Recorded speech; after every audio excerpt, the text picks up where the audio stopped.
আসসালামু আলাইকুম রহমতুল্লাহ। সারা পৃথিবী, বিশেষ করে মুসলমান দেশগুলি বর্তমানে ইসরায়েল এবং ইরানের যুদ্ধ নিয়ে খুব ব্যস্ত। মিডিয়া সবাইকে ওইদিকে ব্যস্ত রেখেছে।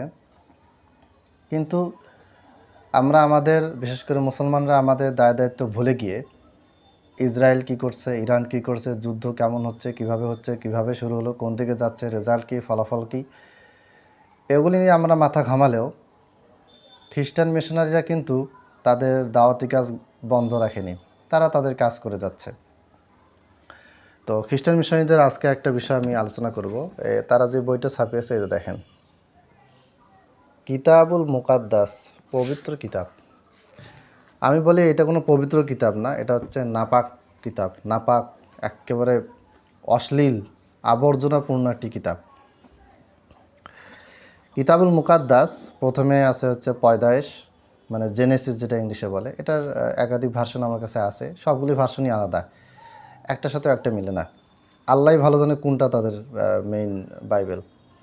তো বাইবেলের শুরুতে যে গ্রন্থটা আছে সেটা হচ্ছে তৌরাত শরীফ। তো তৌরাত শরীফ আল্লাহ তাআলা যে তাওরাত নাজিল করেছেন সেটা নয়, এটা একটা বিকৃত তাওরাত, যেটাকে ওল্ড টেস্টামেন্ট বলা হয় ইংলিশে।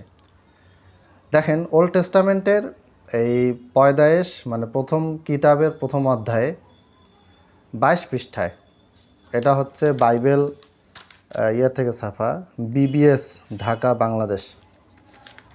ঠিক আছে, মানে হচ্ছে এটা ছাপা হয়েছে কত সালে, 2006 সালে এটা বের হয়েছে। বিবিএস কিতাবুল মুকাদ্দাস 2006 সালে এটা বের হয়েছে। বাংলাদেশ বাইবেল সোসাইটি এটাকে সংক্ষেপে বিবিএস বলে। আমাদের প্রিয় নবী লূত আলাইহিস সালাম, তার স্ত্রী সম্পর্কে পাওয়া যায়, তার স্ত্রী কুফরি করার কারণে তাকে শাস্তি দেওয়া হয়েছিল। কিন্তু লূত ইসলামের 2 মেয়ে সম্পর্কে সহি কোনো বর্ণনায় কোনো কিছু পাওয়া যায় না। কিন্তু এই নাপাক বইটাতে বলা হয়েছে যে লূত ইসলাম তার 2 মেয়েকে নিয়ে একটা এলাকায় চলে গেলেন, একটা নির্জন জায়গায় চলে গেলেন যেখানে কোনো মানুষ থাকে না। এভাবে কিছুদিন যাওয়ার পরে লূত ইসলামের 2 মেয়ে বুদ্ধি করলো। কি বুদ্ধি করলো? পড়ে শোনাচ্ছি। বড় মেয়ে, ছোটো মেয়ে, 2 মেয়ে। বড় মেয়ে ছোটো মেয়েকে বলতেছে, বাবা তো বুড়ো হয়ে যাচ্ছেন, এই এলাকায় এমন কোনো পুরুষ লোক নেই যিনি এসে দুনিয়ার নিয়ম মতো আমাদের বিয়ে করতে পারেন। চলো আমরা আমাদের বাবাকে আঙ্গুর রস খাইয়ে মাতাল করে তার কাছে যাই, তাতে বাবার মধ্য দিয়ে আমরা আমাদের বংশ রক্ষা করতে পারবো।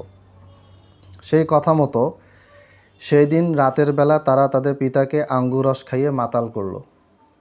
তারপর বড় মেয়েটি তার পিতার সঙ্গে শুতে গেল, কিন্তু কখন সে শুলো আর কখনোই বা উঠে গেল, লূত তার টেরও পেলেন না।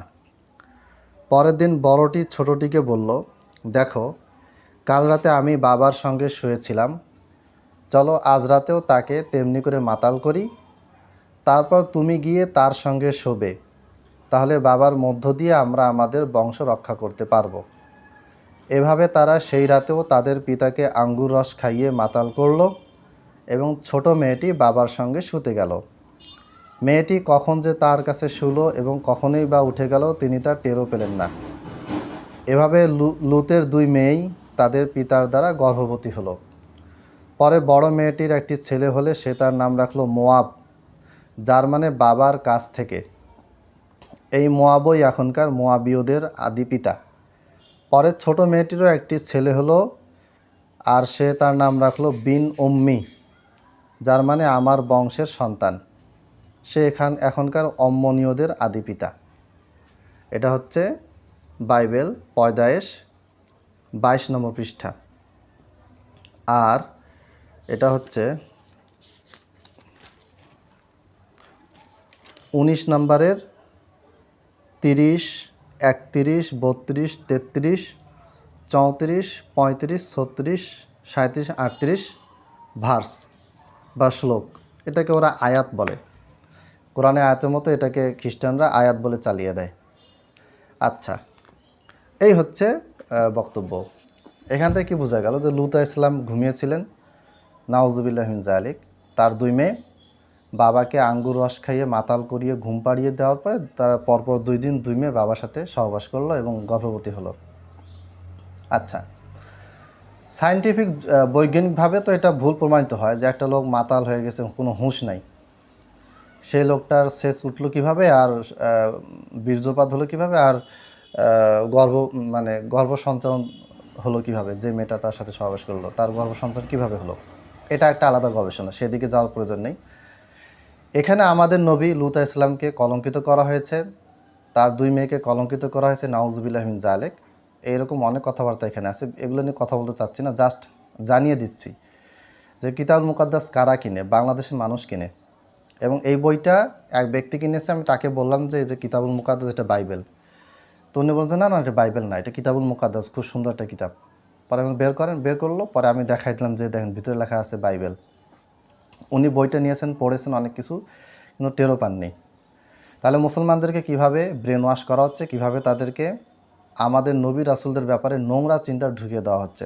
ইহুদি খ্রিস্টানদের, এই ইসলাম বিদ্বেষীদের কাজই হচ্ছে মুসলমানদেরকে উলঙ্গ করা, মুসলমানদের নারী পুরুষদেরকে অবৈধ রিলেশনে নিয়ে যাওয়া। আপনি দেখবেন গোটা পৃথিবীর সর্বপ্রথম এই পর্ন ইন্ডাস্ট্রিতে ইনসেস্ট রিলেশন নামে বা ইনসেস্ট যে ভিডিওগুলি যারা ছেড়েছে তারা কারা? এই ইহুদি খ্রিস্টানরাই, তারা এই কাজগুলি করেছে, তাদের কাছে এগুলি কিছু না। এবং গোটা পৃথিবীতে ইনসেস্ট রিলেশনের ধারাবাহিকতা শুরু হয়েছে ইহুদি খ্রিস্টানদেরকে দিয়ে, পতিতাবৃত্তি এদেরকে দিয়ে শুরু হয়েছে। অতএব সাবধান থাকবেন। আর উত্তরবঙ্গ তো খ্রিস্টান মিশনারিদের একটা বড় আখড়া, তারা এখানে প্রচুর পরিমাণে মানুষকে, লাখ লাখ মানুষকে, মুসলমানকে টাকা পয়সা লোভ দেখিয়ে খ্রিস্টান বানিয়েছে। আল্লাহ তাআলা আমাদেরকে তাদের এই অপপ্রচারগুলি সম্পর্কে সচেতন হওয়ার তৌফিক দান করুন, আমিন। আসসালামু আলাইকুম ওয়া রাহমাতুল্লাহ।